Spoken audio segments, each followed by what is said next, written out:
ನಮಸ್ಕಾರ ಸ್ನೇಹಿತರೆ, ರೇಖಾ ಕ್ರಿಯೇಟಿವಿಟಿ ಚಾನಲ್ಗೆ ಸ್ವಾಗತ. ಎಲ್ಲ ಹೇಗಿದ್ದೀರಾ? ಎಲ್ಲ ಚೆನ್ನಾಗಿದ್ದೀರಾ? ನಾನು ಕೂಡ ಚೆನ್ನಾಗಿದ್ದೀನಿ. ಇಂದಿನ ವಿಡಿಯೋದಲ್ಲಿ ತಿಳಿಸಿದಂತೆ ಕುಂಭಮೇಳದ ಪೌರಾಣಿಕ ಹಿನ್ನೆಲೆಯನ್ನು ತಿಳಿಸಿದ್ದೆ. ಪೌರಾಣಿಕ ಹಿನ್ನೆಲೆಯಲ್ಲಿ ರಾಕ್ಷಸರು ಮತ್ತು ದೇವತೆಗಳು ಸಮುದ್ರ ಮಂಥನ ಮಾಡಿದ್ದು, ಸಮುದ್ರ ಮಂಥನ ಮಾಡುವಾಗ ವಿಷ ದೊರೆತಿದ್ದು, ಆ ವಿಷವನ್ನು ಶಿವ ಕುಡಿದದ್ದು,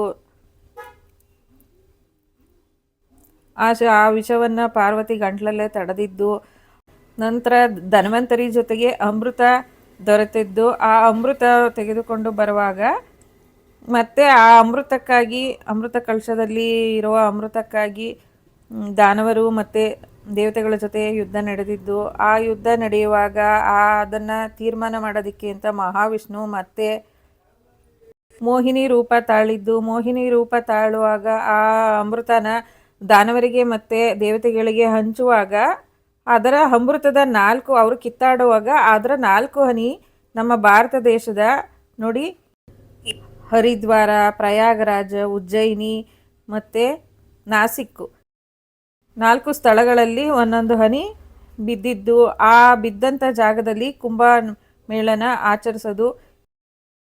ಇಲ್ಲಿ 6 ವರ್ಷಕ್ಕೊಮ್ಮೆ ಅರ್ಧ ಕುಂಭಮೇಳ ಮತ್ತು 12 ವರ್ಷಕ್ಕೆ ಪೂರ್ಣ ಕುಂಭ, 144 ವರ್ಷಕ್ಕೊಮ್ಮೆ ಮಹಾಕುಂಭಮೇಳನ ಆಚರಿಸಲಾಗುತ್ತದೆ. ಇದು ಯಾವ ರೀತಿ, ಇದಕ್ಕೆ ಹೆಂಗೆ ಕಂಡುಹಿಡಿತಾರೆ ಅಂತ ಅಂದರೆ, ಆ ಕುಂಭದ ದಿನಾಂಕ ಹೇಗೆ ಕಂಡುಹಿಡಿತಾರೆ ಅಂತ ಅಂದರೆ, ಖಗೋಳಶಾಸ್ತ್ರದ ಪ್ರಕಾರ ಗುರುಗ್ರಹ ಒಂದು ಸುತ್ತು ಸೂರ್ಯನ ಸುತ್ತಕ್ಕೆ 12 ವರ್ಷ, ಹಾಗೆಯೇ ಇದೇ ಅಂತರ ಇಟ್ಟುಕೊಂಡು 12 ವರ್ಷಕ್ಕೆ ಒಂದು ಸಾರಿ ಪೂರ್ಣಕುಂಭ ಅಂತ ಆಚರಿಸ್ತಾರೆ.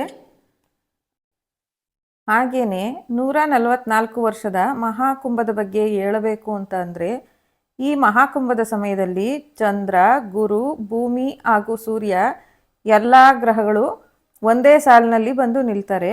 ಅವೆಲ್ಲ 144 ವರ್ಷಕ್ಕೆ ಒಂದು ಸಾರಿ ನಿಲ್ಲುತ್ತವೆ. ಹಾಗೆಯೇ ಈ ಗಳಿಗೆಯಲ್ಲಿ ಅಮೃತ ಅನ್ನೋದು ಬಿದ್ದಿರುವ ಸ್ಥಳದಲ್ಲಿ ಹಾಗೂ ಪವಿತ್ರ ನದಿಗಳಲ್ಲಿ ಸ್ನಾನ ಮಾಡಿದ್ರೆ ಒಳ್ಳೆಯದಾಗುತ್ತೆ ಹಾಗೂ ನಮ್ಮ ಪಾಪಗಳೆಲ್ಲ ನಾಶವಾಗುತ್ತೆ ಅಂತ ಎಲ್ಲ ಜನ ನಂಬಿದ್ದಾರೆ.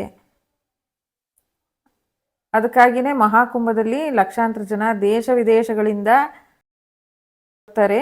ಹಾಗೆ ನಮಗೆ ಗೊತ್ತಿಲ್ಲದೆ ಇರುವಂಥ ಒಂದು ಸೈಂಟಿಫಿಕ್ ರೀಸನ್ ಕೂಡ ಇದೆ ಕುಂಭಮೇಳಕ್ಕೆ ಹೋಗೋದಕ್ಕೆ. ಅದು ಏನಪ್ಪ ಅಂತಂದರೆ, ಚಂದ್ರ, ಗುರು, ಭೂಮಿ, ಸೂರ್ಯಗ್ರಹಗಳು ಒಂದೇ ಸಾಲಿನಲ್ಲಿ ನಿಲ್ಲುತ್ತವೆ. ಇದೇ ಕಾರಣದಿಂದ ಕುಂಭಮೇಳನ ಆಯೋಜನೆ ಮಾಡಿರ್ತಾರೆ. ಈ ಕುಂಭಮೇಳ ಆಯೋಜನೆ ಮಾಡಿರೋವಂಥ ಜಾಗದ ನೀರಿನಲ್ಲಿ, ಅದೇ ನೀರಿನ ಮೂಲದ ಹತ್ರ ತುಂಬ ಸ್ಟ್ರಾಂಗ್ ಮ್ಯಾಗ್ನೆಟಿಕ್ ಫೀಲ್ಡ್ ಇರುತ್ತೆ. ಅದಕ್ಕಾಗಿಯೇ ಎಲ್ಲ ತರಹದ ಜನರು ಸಹ, ಈ ಸಾಧು ಸಂತರು ಎಲ್ಲ ವರ್ಗದ ಜನರು ಇಲ್ಲಿ ಸ್ನಾನ ಮಾಡಲು ಬರ್ತಾರೆ. ಎಷ್ಟು ಅದ್ಭುತ ಅಲ್ವಾ ನಮ್ಮ ಹಿಂದಿನವ್ರದ್ದು. ಅಷ್ಟೇ ಅಲ್ಲದೆ ಹೇಳ್ತಾರೆ, ಈ ಮೇಳವನ್ನು ಸೈನ್ಸ್ ಜೊತೆಗೆ ಬೆಸೆಸಿದ್ದಾರೆ ನೋಡಿ. ಹಾಗೆ ಈ ವರ್ಷ ಮಹಾಕುಂಭ ಮೇಳ ಪ್ರಯಾಗ್ರಾಜಲ್ಲಿ ಜನವರಿ 13, 2025ರಿಂದ ಫೆಬ್ರವರಿ 26, 2025 ತನಕ ನಡೀತಾ ಇದೆ. ಯಾರ್ಯಾರಿಗೆ ಕುಂಭಮೇಳಕ್ಕೆ ಹೋಗೋವಂಥ ಅವಕಾಶ ಸಿಕ್ಕಿದೆಯೋ ದಯವಿಟ್ಟು ಅದನ್ನು ಉಪಯೋಗಿಸ್ಕೊಳ್ರಿ. ಯಾಕೆ ಅಂದರೆ, ಹಿಂದಿನವರು ಯಾರು ನೋಡಿದಾರೋ ನಮಗೆ ಗೊತ್ತಿಲ್ಲ, ಮುಂದಿನವರು ನೋಡ್ತಾರೋ ಇಲ್ವೋ ಗೊತ್ತಿಲ್ಲ. ನಮ್ಮ ಜೀವಿತಾವಧಿ ಕಾಲದಲ್ಲಿ ಇದು ನಡೀತಾ ಇದೆ, ಇದೇ ಸತ್ಯ. ಹಂಗಾಗಿ ನಾವು ಇದನ್ನು ಮಿಸ್ ಮಾಡ್ಕೋಬಾರ್ದು. ಯಾರಾದರೂ ಹೋಗೋರು ಇದ್ದರೆ ತುಂಬ ಹುಷಾರಾಗಿ ಜೋಪಾನವಾಗಿ ಕಡಿಮೆ ಲಗೇಜ್ ತಗೊಂಡು ಹೋಗಿ ಬನ್ನಿ. ನನಗೂ ಇಲ್ಲಿ ಹೋಗೋವಂಥ ಅವಕಾಶ ಸಿಕ್ಕಿದೆ, ಹೋಗಿ ಬರ್ತೀನಿ. ಅಲ್ಲಿ ನನ್ನ ಅನುಭವ ಹೇಗಿತ್ತು ಅನ್ನೋದನ್ನು ಮುಂದಿನ ವಿಡಿಯೋದಲ್ಲಿ ತಿಳಿಸ್ತೀನಿ. ಯಾರೆಲ್ಲ ನನ್ನ ಚಾನಲ್ನ ಸಬ್ಸ್ಕ್ರೈಬ್ ಇಲ್ಲದೆ ನೋಡ್ತಿದ್ದೀರೋ ಪ್ಲೀಸ್ ಸಬ್ಸ್ಕ್ರೈಬ್ ಮಾಡಿಬಿಟ್ಟು ನೋಡಿ. ಈ ವಿಡಿಯೋ ನಿಮಗೆ ಹೇಗೆ ಅನ್ನಿಸ್ತು ಅಂತ ಕಮೆಂಟ್ ಮೂಲಕ ತಿಳಿಸಿ.